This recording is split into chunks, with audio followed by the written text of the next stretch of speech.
Depuis 2011, j'attends de faire cette vidéo. Depuis 2011, je me suis toujours dit, un jour, je ferai une vidéo pour parler de ça. 2011. C'est tellement long, frère. Et maintenant qu'on y est,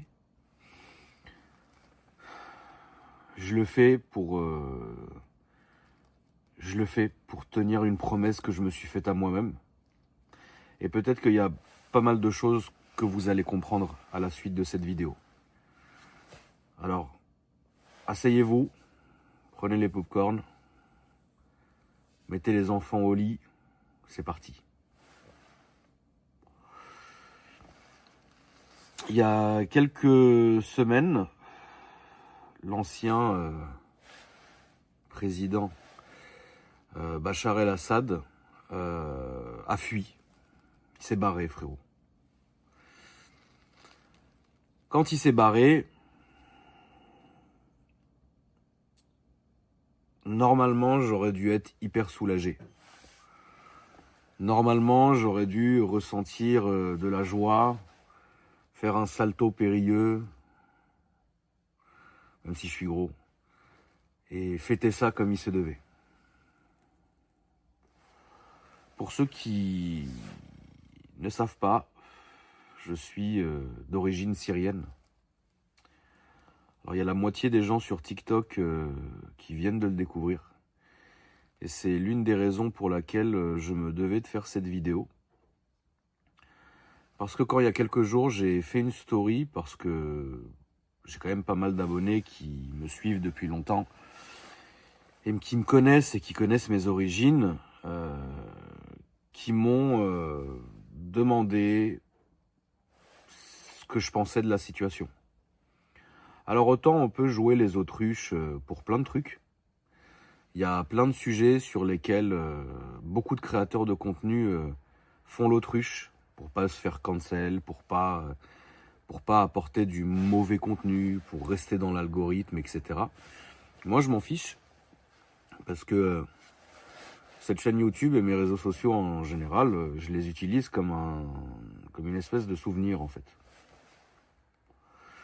Si un jour j'ai envie de me remémorer un bon ou un mauvais moment, j'ai qu'à ouvrir ma chaîne YouTube.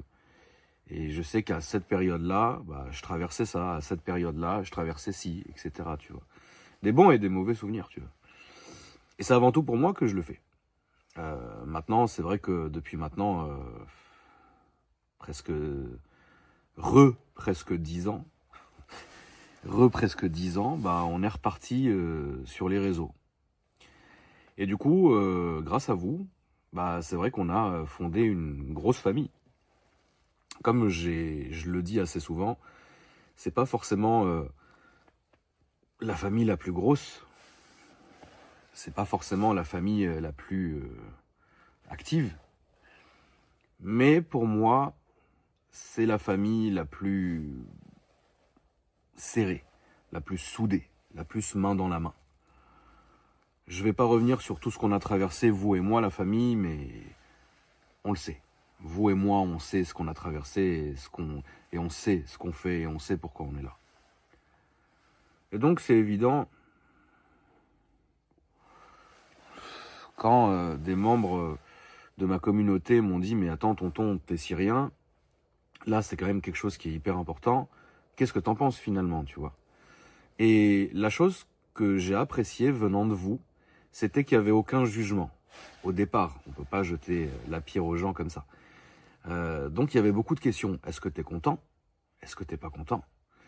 Quel lien tu pouvais entretenir, etc. Du coup, qu'est-ce que ça te fait, tu vois? Il y a certains sujets.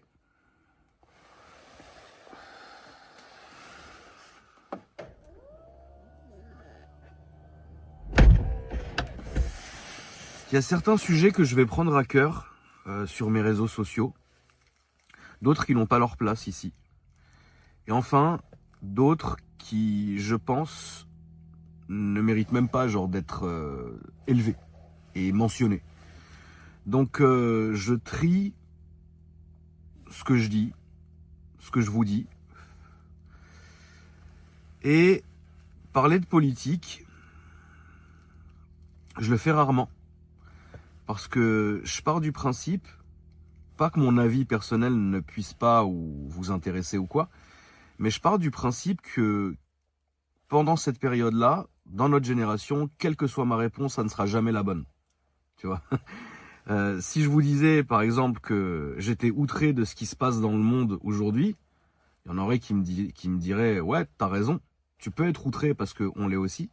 Et il y en aurait d'autres qui diraient, ouais, mais t'es outré, mais c'est parce que ça t'arrange ou parce que t'oublies ça, tu vois. Donc, c'est le genre de truc que j'évite, pas par peur, parce que j'ai pas peur, mais simplement, en fait, parce que je pense que les réseaux sociaux, et dont YouTube, doivent être utilisés à bon escient. Bon escient dans le sens où vous qui êtes sur ma chaîne, vous qui êtes abonné, vous qui me suivez quasi quotidiennement, ou même quotidiennement sur l'ensemble de mes réseaux, si vous êtes là, c'est parce que d'une certaine manière, vous avez envie de vous évader.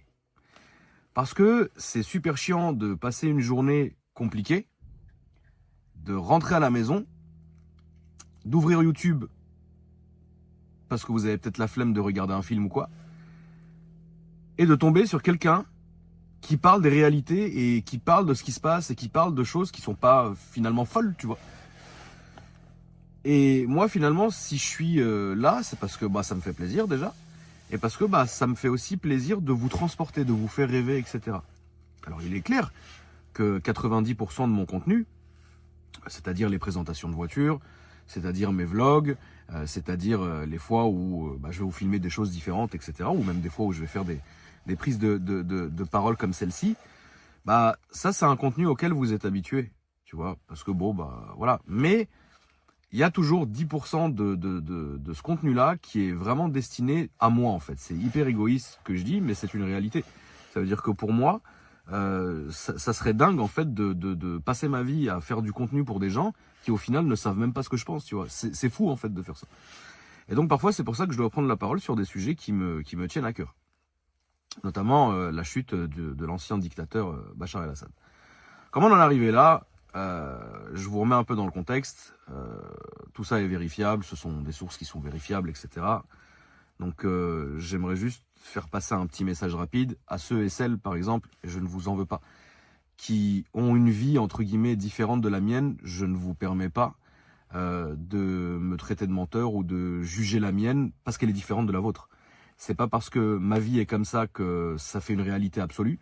Et c'est pas parce que votre vie est différente de la mienne que votre vie est une réalité absolue. Ça n'a rien à voir. Il faut accepter que des gens aient une vie comme celle-ci et il faut accepter les différences. Comme il faut accepter évidemment les différences de religion, les différences de couleur de peau, les différences de mœurs, les différences voilà, on est tous différents, la famille, et donc il faut accepter que l'un pense comme ça, l'autre pense comme ça, l'autre fasse ci, l'autre fasse ça. C'est comme ça, on n'a pas le choix, il faut l'accepter.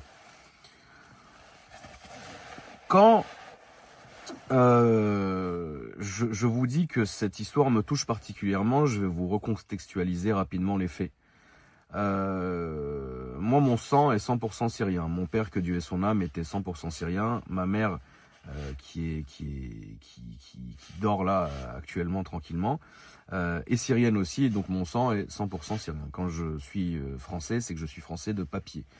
Je suis français de papier et de cœur parce que je suis né ici, à Neuilly-sur-Seine. Et j'ai grandi ici, et après vous connaissez toute l'histoire. Ok, donc la France, c'est mon pays de cœur. Maintenant, mon pays d'origine est la Syrie. Pays d'origine dans lequel j'y allais pratiquement, pas chaque vacances, mais chaque été en tout cas. Voilà. Parce que à l'époque, j'avais mes deux grands-parents, que Dieu ait leurs âmes, qui étaient vivants, et j'avais aussi la quasi-totalité de ma famille qui vivait là-bas, tu vois. Et j'étais, entre guillemets, pratiquement le seul avec mes petites sœurs et ma mère à vivre ici, à avoir été, être né ici, travailler ici, etc. Tu vois. Mais ça restait quand même un pays de cœur, ça restait quand même mon pays, que j'aimais énormément aller là-bas, je passais des très bons moments là-bas, j'ai fait des dingueries là-bas, j'ai des très bons souvenirs, des très mauvais souvenirs ici aussi, etc. Machin. Mais ça reste mon pays. Donc quand je vous dis que c'est quelque chose qui me touche personnellement, il faut savoir que la Syrie, c'est rapidement, on n'est pas en géopolitique ni en histoire.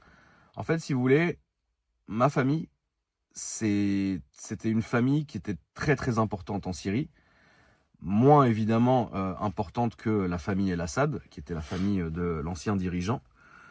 Mais elle était très importante. Et donc là-bas, on était toujours bien reçus, on était toujours bien traités, etc. Machin.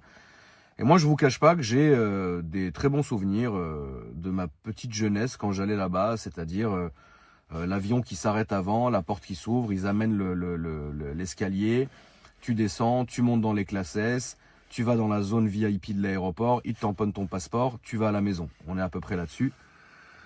Des trucs comme ça, des trucs où je conduisais la classe S600 de mon grand-père, que Dieu ait son âme, avec la plaque machin. C'est des souvenirs qui sont dingues parce que vitres épaisses comme ça, la classe S en B7, les pneus comme ça, véridique, la calage posée au niveau du passager. Et moi, je roulais avec mes potos français, mes meilleurs amis de l'époque que j'amenais là-bas pour faire des tours. Et c'est un truc de fou. Pour la petite histoire, vous connaissez, ceux qui suivent assidûment mes vidéos, vous savez que mon meilleur ami d'enfance s'appelle Hugo, que je salue aussi. Et Hugo a eu la super bonne idée un jour, quand on était dans cette voiture, de se mettre à l'arrière ici et de mettre le béret de mon grand-père, parce que mon grand-père était général des armées pendant très très longtemps. Et en fait, on passait et genre les gens voyaient la voiture, ils saluaient. Enfin, quand tu vis ça quand t'es jeune, c'est fou. Maintenant, j'étais pas assez vieux et j'étais pas assez avec assez de recul pour me douter finalement à quel point le pays, il faut être véridique, tu vois, faut être vrai, à quel point le pays allait mal. Tu vois, moi finalement, j'étais vraiment genre le gamin qu'on emmène là-bas en vacances, voir sa famille. J'arrive, j'ai plein de privilèges, j'en profite. Jusqu'à là, on est d'accord. Petit à petit, c'est des vacances qui étaient un peu compliquées pour moi parce que je me rendais compte qu'il y avait quelque chose qui clochait. Il y avait quelque chose qui clochait, il y avait comme genre deux états d'esprit très étranges. C'est-à-dire que ma famille m'embarquait avec elle en voiture, donc avec des gardes du corps, des militaires partout, etc. Et on allait littéralement dans des rues distribuer des sacs d'oseille aux gens, tu vois. Et moi qui étais habitué à aller à Damas, qui est la capitale, en fait, si tu veux, j'étais toujours habitué aux grands endroits, aux beaux endroits, aux palais, aux hôtels, à tout ce que tu veux, etc. Aux beaux appartements, aux belles maisons et tout. Mais là où ma famille m'emmenait genre en scred, c'était vraiment, tu sais, des endroits où tu disais, mais attends, c'est genre ça mon pays, tu vois, genre vraiment, on était vraiment dans une espèce de misère, tu vois. Et on distribuait vraiment de l'oseille, il n'y avait pas de bouffe, il n'y avait pas de jouets pour les enfants, il y avait là, c'était de l'argent, c'est-à-dire que vraiment on avait une espèce de vanne qui nous suivait remplie d'oseille, et on distribuait des sacs, et des sacs, et des sacs aux gens. Et ce qui est très étrange, c'est qu'à ce moment-là, ma famille me disait, mais genre, n'en parle pas en fait. Tu vois, genre, n'en parle pas, il faut que ça reste secret et tout. Et moi, je comprenais pas, tu vois, je me disais en mode, mais au contraire, c'est vachement bien ce qu'on fait. Enfin, je trouve que c'est bien ce qu'on fait finalement, tu vois. Je trouve que c'est super bien ce qu'on fait, et je comprends pas pourquoi on devrait pas s'en vanter. Et à ce moment, on me répondait comme si ce que nous on faisait était mal, tu vois. Et je me disais, mais c'est trop bizarre. Au contraire, enfin, pourquoi on devrait se cacher de faire ça? Et je le comprenais pas, tu vois. Et au fil des années, en fait, je me suis rendu compte que, finalement, oui, il y avait vraiment genre deux camps, en fait. Il y avait le camp de ma famille et il y avait le camp de la famille présidentielle. Et en fait, finalement, genre, l'un essayait de faire ça et pendant que l'autre essayait de tout niquer. Enfin, tu vois, c'était un truc de ouf, quoi. Bon, je passe. Mais arrivé en 2011, printemps arabe,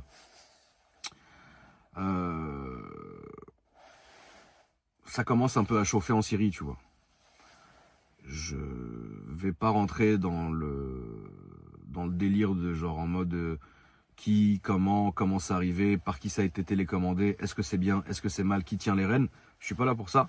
Moi, je suis juste là pour vous donner mon ressenti personnel, qui n'engage que moi, qui n'est pas le zéro absolu, qui est vraiment genre mon ressenti personnel et qui ne regarde et qui n'engage que moi. Moi, je me suis dit, en gros, genre, chouette, les gens se réveillent, ils veulent faire des élections, tant mieux, tu vois. Parce que j'ai beaucoup de mal avec les espèces de prise de pouvoir extrêmement longues.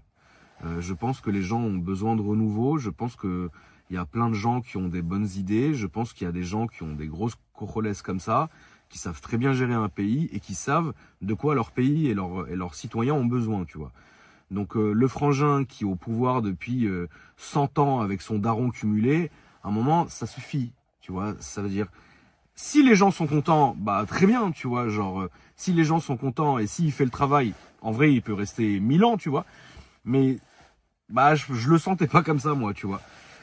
Et du coup, bah quand la révolution arabe a éclaté en Syrie, je me suis dit, bah c'est trop bien parce que finalement, le top, ça serait que, genre, ils fassent des élections en bonne et due forme, un truc bien. Pas genre, j'ai pas élu. Oh, j'ai élu. Pas ça. Pas ça. Genre, un vrai truc, frère, tu vois. Pour vraiment que les gens y soient bien, tu vois. Et donc, du coup, bah, moi, je vois le truc. Et c'est pas, je vois que l'autre, il commence à bombarder son propre peuple. Les bombes de phosphore, le phosphore blanc, les bombes barils, les trucs. Ouais, frère, qu'est-ce que tu fais là? Gros, c'est ton peuple en fait, tu vois, c'est. Genre là, c'est pas l'ennemi, genre. Là, c'est ton peuple, frère. Qu'est-ce qui t'arrive en gros, tu vois? Moi, je vois ça, je suis choqué, frère. Et ma daronne, choquée, en pleurs, truc, machin. Est arrivé à ce moment-là, genre, plein de suceurs de queue, frère, qui ont dit, ouah, ça commence à chauffer. Nous, on a de l'argent. Nous, on est proche du pouvoir. Vas-y, on va se rallier à la cause du frangin. Comme ça, si ça pète, on est avec lui, tu vois. Et genre, toute ma famille a dit, mais pas du tout. Il faut dire ce qui va pas. Je vous la fais très courte. Ils ont commencé avec un de mes oncles. Ils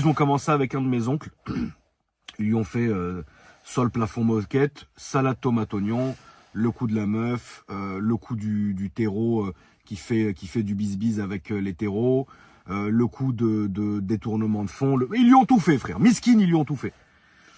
Et ma daronne lui disait, arrête, tais-toi, frère. Genre là, t'es sur place, gros, arrête de parler, tu vois. Et genre, jusqu'à tel point qu'à un moment donné, ça a été tellement chaud que le frangin a dû partir de son pays avec toute sa famille et est parti dans un autre pays des Émirats, tu vois, pour se mettre en sécurité. Parce que ça commençait vraiment à être en mode de menace de mort et tout, tu vois. Donc, et c'est des pays qu'il faut prendre en sérieux. On n'est pas sur les réseaux sociaux, on n'est pas sur TikTok en train de s'extasier en disant, en prenant un petit accent, en faisant le voyou. On n'est pas là-dessus. Là, on est sur des vrais faits, des choses qui arrivent, etc. C'est pas un film. Tout va bien, tu vois. Donc il est parti, ça c'était le premier. Mon deuxième oncle a pas tardé à suivre parce que lui en mode il a dit mais genre il est absolument hors de question que moi j'assiste à ça sans rien faire. Casse-toi frère. Il lui a dit, et donc là Bachar el-Assad lui a dit genre en mode mais tu vas te casser t'es sûr? Parce que si tu te casses frérot ta vie elle est morte tu vois. Il lui a dit mais bien sûr que je vais me casser. Croyez-le ou non, je m'en bats les couilles si vous me croyez pas. El-Assad il a posté un tank avec la tourelle pile sur la maison de mon cléon. En mode genre tu te barres d'ici, t'es mort frère. Tu sais, c'est pas un film, les refs, c'est de la réalité, frère. C'est une réalité, tu vois. J'aimerais réveiller ma daronne, la mettre là, lui dire vas-y, parle, frère. Parle qu'on en finisse, ça y est, il y a trop d'années, il faut que ça sorte, frère. Ils ont déguisé mon oncle en meuf. Ma daronne, elle l'a extradé. Ils ont sorti toute ma famille en genre 3-4 jours. Avec l'aide de certaines personnes de certains pays que je nommerai pas, par contre, pour le coup, avec énormément d'argent, ça a coûté très très très cher. On est presque à... on est très cher. On est très cher, on est très cher. Ces gens-là sont arrivés en France, et c'est à ce moment-là où, en fait, où nous, on s'est dit, mais là, on va se retrouver genre de 4, donc parce qu'il y avait, il y a ma mère, moi et mes 2 petites sœurs. En fait, on va se retrouver à genre une grosse famille, tu vois. Parce qu'il était absolument hors de question que genre en mode les gens ils puissent aller à droite à gauche, ils soient dans Paris, ils soient en France, sans qu'on ait une visualité dessus et sans qu'on puisse les mettre en sécu, tu vois. Parce que autant nous on est français, on est à Paris, on connaît le délire, eux ils connaissent rien, tu vois. C'est des gens qui venaient à Paris pour les vacances comme nous on allait là-bas, mais ça s'arrête là, c'est pas voilà, c'est pas des Français, tu vois ce que je veux dire. C'est à ce moment-là où ma mère, elle a récupéré la fameuse maison que vous connaissez, la maison de Ella, avec les verrons en fait. C'est pas parce qu'on a voulu se branler qu'on a acheté cette maison, c'est parce qu'on a pris cette maison-là, parce qu'on voulait tous se mettre en sécurité dedans en fait. Et c'est à partir de ce moment-là, donc 2011, 2012, etc., que là la merde a vraiment commencé, parce que quand les gens de ma famille se sont barrés de Syrie, c'est à ce moment-là où ils ont commencé vraiment à attaquer vraiment le pouvoir. Et avec l'aide de certains pays et de certaines personnes et de certains groupes et de certaines sociétés, etc., que je nommerai jamais, ils ont essayé en gros de faire une pression énorme pour genre arrêter tout ça, parce que le truc principal, c'est vraiment les gens qui meurent, tu vois. Ça, c'est genre le truc principal, tu vois. Et ça, il en était hors de question pour des gens de ma famille, et encore plus pour moi, et des gens qui vivent là-bas, tu vois. Donc, en vrai, genre, tout ce qu'ils essayaient de faire, c'était juste le bien, tu vois. Bon, s'en est suivi à ce moment-là des menaces de dingue. Parce que bon, tu te doutes bien que c'est quand même un pays d'origine, et que tu te doutes bien qu'on avait ma famille, ma mère, moi, etc. On avait beaucoup d'argent dans ce pays-là. Bah tout ça, ça a été confisqué en mode genre ils ont commencé à nous prendre notre argent, mais c'est pas les impôts qui te gèlent ton truc ou séquestre, saisie conservative le temps que tu payes ton amende. Là, on est genre supprimé. Mais j'avais de l'oseille, supprimette. Mais les 100 millions, ils sont supprimés. Ah ok frérot, donc déjà ça commence comme ça. Ensuite, on avait une tonne de biens, genre des biens immobiliers, des hôtels, on avait beaucoup de terrains, des champs d'oliviers, des usines, on avait des appartements, des maisons, etc. Tout ça, ça a été saisi. Alors, par contre, truc de fou, on s'est rendu compte cette semaine-là, parce que tout ça a été bloqué, ils avaient changé les serrures, il y avait des gens des Mukhabarat, Mukhabarat c'est service secret, je vous expliquerai après, qui surveillaient le truc, etc. Et en fait, il y a que cette semaine-là, genre, là, il y a 2-3 jours, où on a envoyé des gens partout, dans tous les trucs, et en fait, rien n'a été pillé, rien n'a été cassé, etc. Tu vois, genre, en vrai, on a vraiment récupéré nos trucs. Par contre, notre argent, on le reverra jamais, c'est mort, tu vois. Mais ça, c'est comme ça. C'est pas grave, de toute façon, en vrai, c'est comme ça. On a vécu 110 ans, c'est pas, tu vois, on s'en fout, tu vois, c'est pas le problème, quoi. Même si c'est des sommes qui sont colossales, tu vois. Mais on a récupéré ça, tu vois. Bref, du coup, si tu veux, genre, à ce moment-là, a commencé une espèce de phase très étrange où genre j'avais un de mes oncles qui était assigné à résidence aux Émirats, un autre de mes oncles qui était ici mais en mode genre incognito, ma daronne qui passait dans tous les journaux où il l'a traité, ils lui ont fait une réputation longue comme le bras, alors que la frangine, à part faire des affaires et être droite dans ses bottes, elle fait rien. Moi, rappelez-vous l'histoire qui s'est passée, il y a encore l'article sur le Daily Mail, vous tapez Akram Junior Daily Mail, vous allez voir, moi genre en gros, je suis le fils de dictateur, je fais ça, des trucs de fou frère. Ouais, ils m'ont fait ça, j'ai raconté 100 fois en story et sur mon Discord, etc. Moi régulièrement, ils essayaient de me piéger d'une manière ou d'une autre.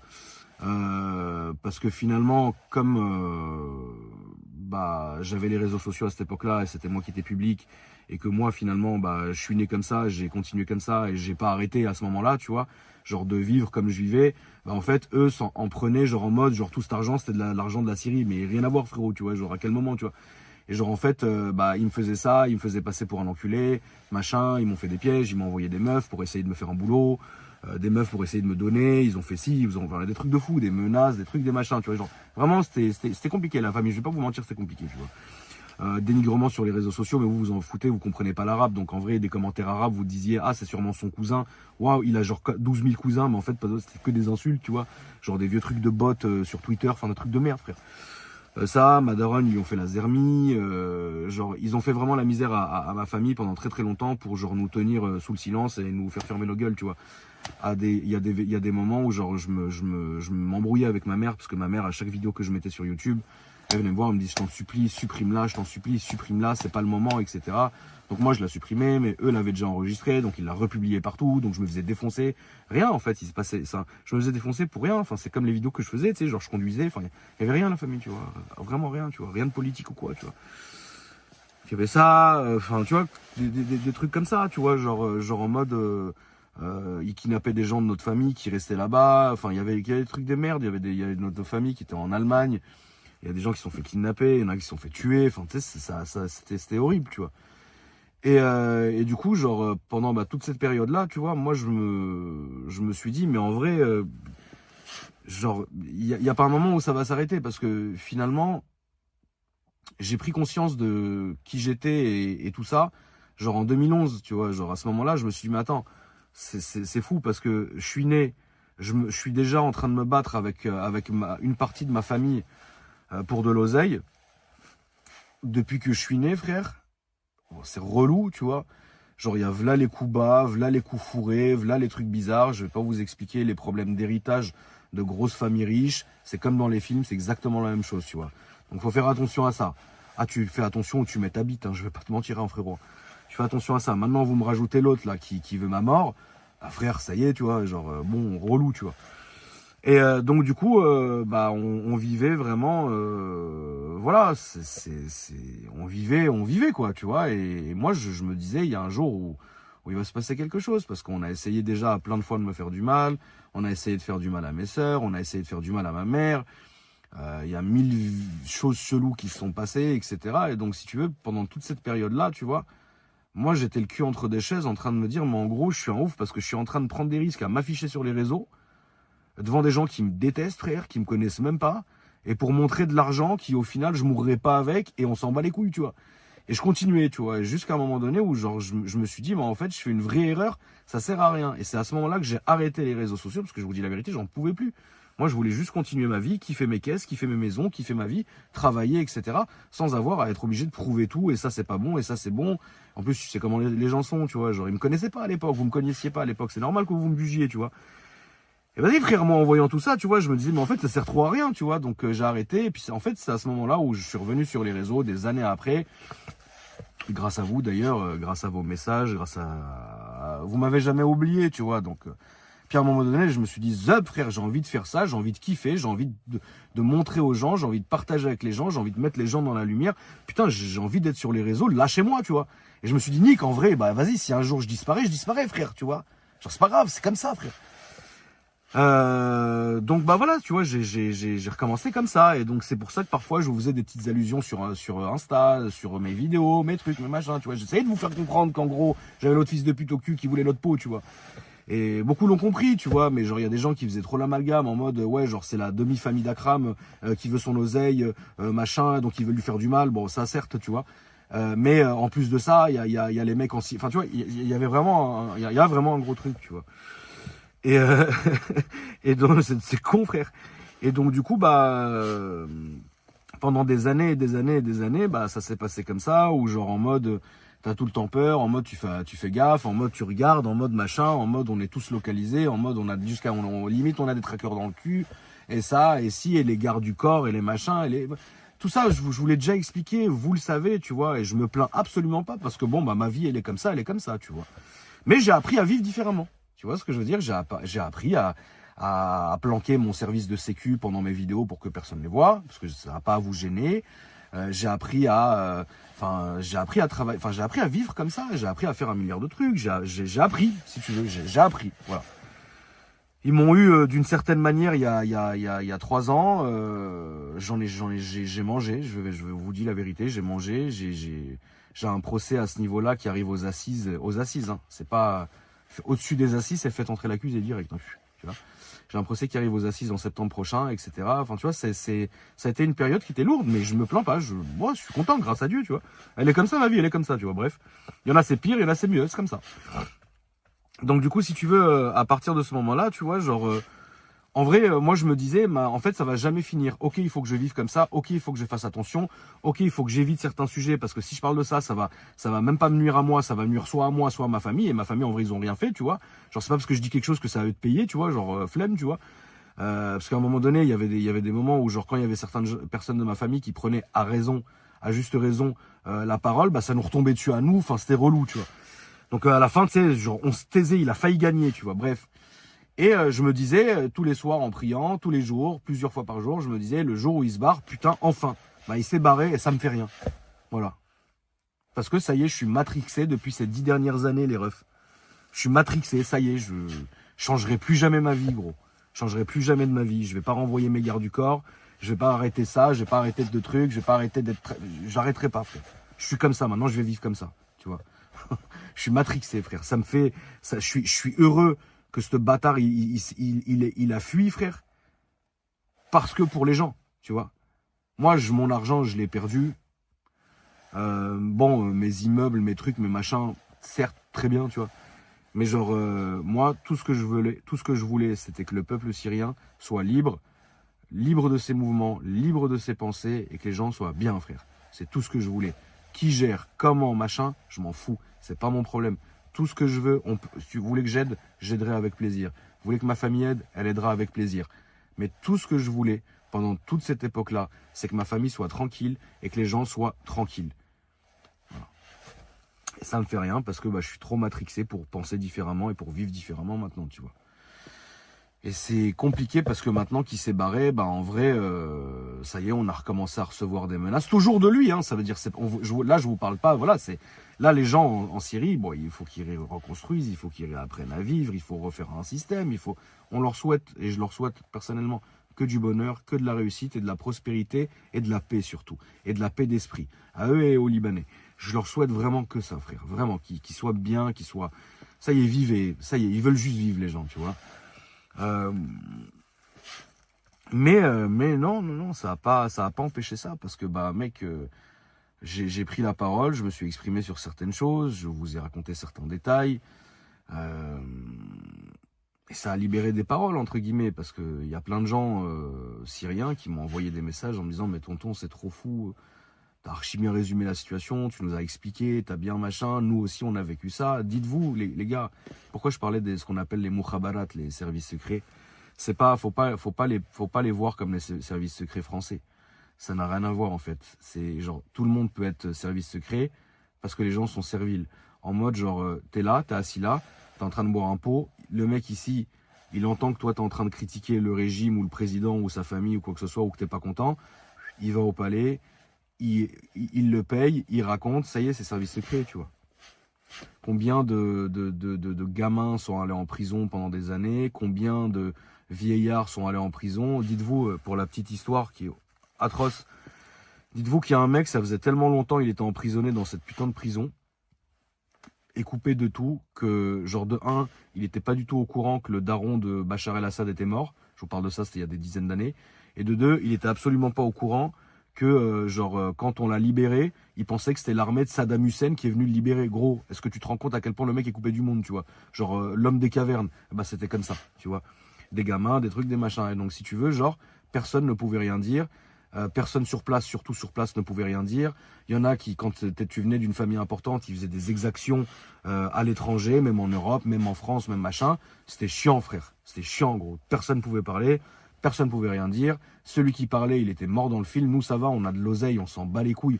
Tu nous as pris plus de 100 millions d'euros, de dollars, pardon. C'est pas grave, on s'en bat les couilles. On a le quadruple, on s'en fout. On n'a jamais voulu vivre avec cet argent et on s'en branle que ça soit parti. Meurs avec, frère. Mais là où c'est chiant, c'est juste notre vie, en fait, tu vois. Genre moi, mes gamins, frère, ils vont à l'école avec une ribambelle de garde du corps. Et vous, sur les réseaux sociaux, vous me rajoutez des gens qui ont des mâchoires marrons. Je viens récupérer mon fils que t'as mis dans la vidéo. Je vais le kidnapper. Voilà à quoi j'en suis réduit, frère. C'est trop fou, c'est trop fou. C'est trop fou, en fait, frère. Non, mais c'est vrai, tu vois. C'est vrai. Il y a beaucoup de gens qui pensent que les réseaux, en fait, ça fait partie de mes prises de risque. Bah, c'est pas vrai, c'est vrai, mais c'est pas vrai. Ma plus grosse prise de risque, mon plus gros problème jusqu'aujourd'hui, c'est toujours, hein, d'ailleurs, parce que ne croyez pas que c'est parce que t'as décapité la tête du serpent que le corps, il bouge plus, hein. Il y en a, et c'est des vrais fanatiques, ils veulent notre mort, hein, je te le dis, hein, te le dis. Mon vrai problème, c'était El Assad, c'est toujours un problème, un tout petit peu moins, parce que je suis soulagé que lui soit barré. Et encore là où il est, frérot, c'est pas dit que l'autre il le laisse bouffer à l'œil sans payer le loyer toute sa vie. Donc on n'est jamais à l'abri que l'autre il le foute dehors. Et voilà. Moi j'ai des soucis avec ma famille pour une histoire de pognon. Et c'est comme ça dans toutes les grandes familles qui ont des héritages très importants à des centaines de millions d'euros. C'est comme ça a toujours été comme ça. Donc je dors pas non plus sur mes deux oreilles. Donc finalement la famille, les réseaux sociaux, oui, ça m'a apporté aussi de la merde, faut dire la vérité. Alors je vous ai trouvé vous, qui êtes incroyable, qui êtes ma deuxième famille, ma famille de cœur. Vous êtes incroyable, on partage plein de trucs et tout, mec, c'est complètement fou. Mais voilà, il y a des gens, bah, tu sais, fais le calcul, frérot, hein, tu sais. Genre c'est très simple, tu vois. Genre déjà, il y en a qui vont se servir des réseaux sociaux pour m'atteindre. Ça peut être une arme pour certains. Et puis je sais plus, je crois que c'est GMK qui avait dit ça, ou je sais plus qui avait dit, c'est très vrai d'ailleurs. Il avait dit, mais tu vois, aujourd'hui, genre, pourquoi tu vas aller prendre 20 ans de placard pour avoir braqué un fourgon alors que sur Internet, tu te postes dans un autre pays hors d'Europe et tu menaces les gens et tu fais de l'harcèlement, du chantage, du truc, du machin, et les gens, ils te payent pour être tranquille, et puis voilà, tu vois. Donc il y a ça aussi, et bien évidemment, tu sais, il y a de tout, quoi. Il y a de tout, finalement. Donc oui, les réseaux sociaux, c'est en plus quelque chose qui peut me nuire, bien sûr. C'est quelque chose qui m'a déjà nui, parce que les réseaux sociaux, ça a créé des gens inconnus au bataillon qui aujourd'hui m'en veulent pour certaines choses, Est-ce que c'est justifié ou pas? Je pense pas. Ça a créé des gens qui veulent s'en prendre à ma famille, comme le mec échappé de l'asile qui est venu essayer de kidnapper mon fils en 2021. Comme tous les gens qui ont essayé de me faire des camboules ou des trucs qui sont passés, on en parlera un jour, où ça allait très très loin, ça a été très très chaud, etc. Moi, je suis pas le genre à chialer sur les réseaux comme les autres. Ouais, je m'en fous, frère. Donc ça et ça, ouais, c'est compliqué. Je vous dis la vérité, la famille, ouais, les réseaux, ouais, je suis trop exposé, frère. C'est très compliqué, c'est très compliqué. On essaye de me faire beaucoup, tu vois. Mais et puis maintenant, mais mec, vous êtes allés nous inventer l'IA, frère. Vous êtes allés nous inventer l'IA. Genre, maintenant, ça y est, des captures d'écran, des conversations de dingue, des vocaux. Alors, la dernière fois, c'est fou. Heureusement que ce coup-ci, ça a été utilisé à bon escient. Il y a un mec qui m'envoie un message. Ah, merci tonton pour ta dédicace, c'était trop cool, tu vois. Je dis, mais frérot, le mec, il est même pas dans mes DM. Comment il sait, de quoi il parle, tu vois. Donc, je réponds au mec, je dis, ah, frérot, quelle dédicace, tu vois. Parce que je sais, moi, tu sais, genre, quand on m'envoie un DM, ouais, frérot, fais-moi une dédicace ou fais-moi un truc d'anniversaire, je le fais tout de suite. Donc, ton DM, il est ouvert. Tu me renvoies un truc le lendemain, bah, t'es dans mes messages, tu vois. Et là, le mec était pas accepté, tu vois. Et là, il m'envoie, genre, la capture, enfin, il m'envoie à filmer d'un autre téléphone, moi qui dis, ouais, frérot, bon anniversaire à toi, t'es un bon, on se voit sur Paris, machin. Bah, avec ma voix, frère. En fait, c'était pas moi, c'était une IA, gros. J'ai fait, wow, le délire. Imagine, il te cloque une meuf comme ça qui commence à te mettre des trucs de fou, frère. Oh, j'ai envie de te lécher les yep et tout. J'ai envie de mettre du Elmorgen sur tes yep et le lécher. Non, frère, vous êtes trop dangereux, je vous frappe avec ma plaque, frère. Je vous frappe avec les papiers de la Rolls. Vous êtes trop dangereux. Vous êtes trop dangereux d'avoir inventé ça, frère. Vous êtes trop dangereux, frère.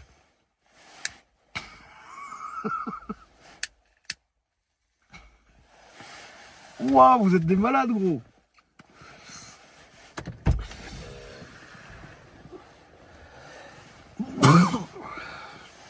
Vous êtes trop dangereux, vous êtes trop dangereux. Le monde est trop dangereux. Ah, le bâtard. Au moins, vous m'avez fait rire. Ah, mais c'est sûr, frère. C'est trop fou. Parfois, je reçois des trucs de fou, frère. Ah, ça envoie des messages, hein. Vas-y, envoie 10 000 avant que je mette... je diffuse. Ah ouais, t'as dit ça, hein. Si, t'as dit, écoute le vocal.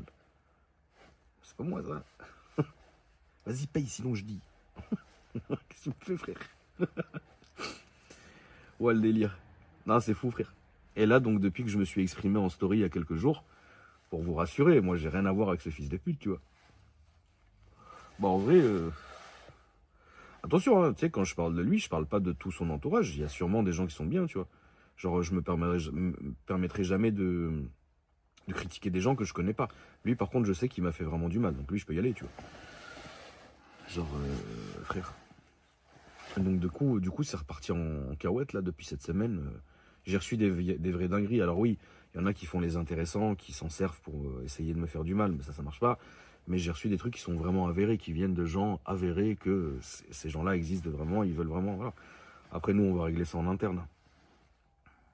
Mais je vous dis la vérité, j'ai envie de vous prévenir quand même, tu vois. J'ai envie de vous prévenir, la famille. Si un jour il y a un truc, si un jour on essaie de me faire un boulot, si un jour je disparais, si un jour tout ça, rappelez-vous de ce que je vous disais. Vous savez l'histoire, tu vois.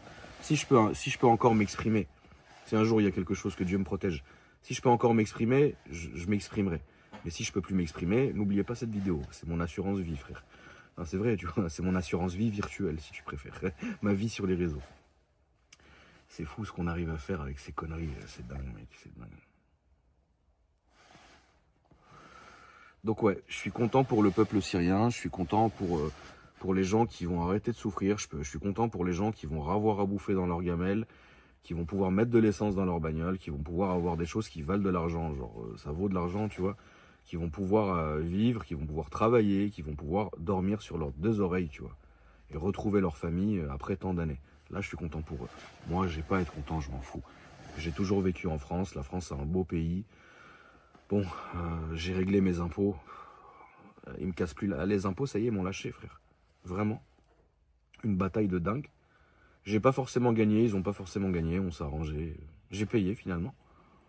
Mais maintenant, j'ai l'URSSAF au cul, frère. C'est fou. En fait, il y a toujours un truc. J'ai l'URSSAF au cul. Ils sont venus chez moi, pas ici, dans l'autre maison. Ils sont pas l'adresse d'ici. Frère. C'est trop fou, mec, c'est trop fou, tu vois. Mais j'ai aucun problème en France. Moi, j'aime beaucoup la France, tu vois. Sinon, je l'aurais quitté. Mais la vie de ma mère, j'ai failli, je vous dis la vérité, pourquoi je parle de ça, c'est que cet après-midi, j'ai failli un peu, tu vois. Vas-y, frère, quand j'ai commencé à avoir qu'on me lâchera jamais pour l'argent, je me suis dit, mais attends, c'est pas possible.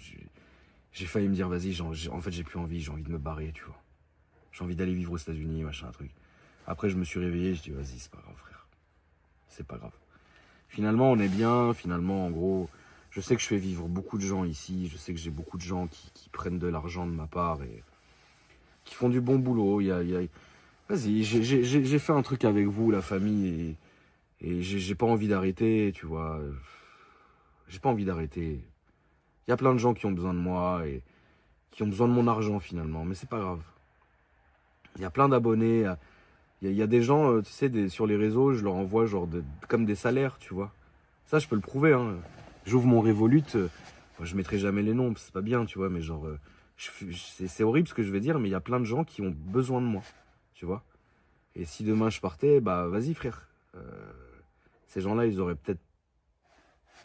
peut-être un peu plus dans la merde, tu vois. Parce que finalement, pour nous, on s'en bat les couilles.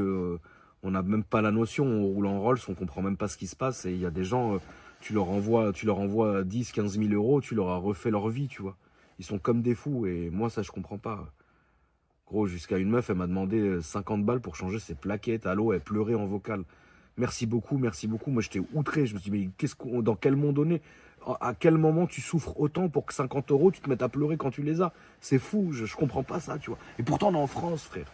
Et depuis que j'ai commencé à vous faire des virements à tous, là, dans les commentaires, dans les likes, dans les machins, comme ce qu'on fait tous, là, en ce moment, tu vois, depuis 1 an, 2 ans, etc., c'est là que je me suis rendu compte, gros, que, bah, en France, il y a des gens, ils souffrent vraiment, frère. Il y a des gens, ils souffrent, frère. Vraiment, frère.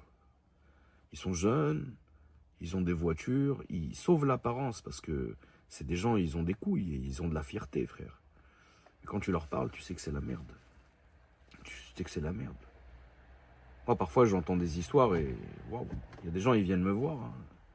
Des gens, ils viennent me voir et me disent, Akram, regarde, je suis pas un menteur. Voilà mon compte, voilà machin. Fais ce que tu peux. Ah, parfois, je fais rien. C'est vrai. Hein. Parfois, je dis non. Parfois, je dis non. Parfois, je dis oui. Parfois, je restreins aussi quand ça va un peu trop loin. Quand j'ai envoyé 5 000 euros et qu'on me redemande le mois d'après, on me demande 10 000. Non, ça y est, c'est ta gueule maintenant, tu vois. Dégage, j'ai plus envie. Mais c'est la réalité. Et tout ça, je peux le prouver. Hein. Je prouverai jamais avec les noms parce que je peux pas afficher les gens, je le ferai pas, tu vois. Mais j'essaye d'aider les gens comme je peux, tu vois. Dieu m'a donné et regarde, je suis bien assis, tu vois. C'est vrai, la vérité, je suis bien assis. Mais il faut faire profiter les gens, tu vois. Maintenant, ça sera pas éternel, hein. Ça sera pas éternel. Donc au moins, j'espère vous laisser un bon souvenir. C'est tout ce que je veux finalement, tu vois. Le jour où je partirai, ou le jour où il m'arrive un truc, ou le jour je sais pas quoi, frère. Un jour ça va s'arrêter, c'est sûr. D'une manière ou d'une autre, ça va s'arrêter. Il y a trop de gens, ils veulent que ça s'arrête, tout ça, tu vois. Bah, quand ça s'arrêtera, bah au moins vous aurez peut-être des beaux souvenirs, tu vois. Parce qu'au final, tout ce qui nous restera, c'est des souvenirs, la famille. Salut.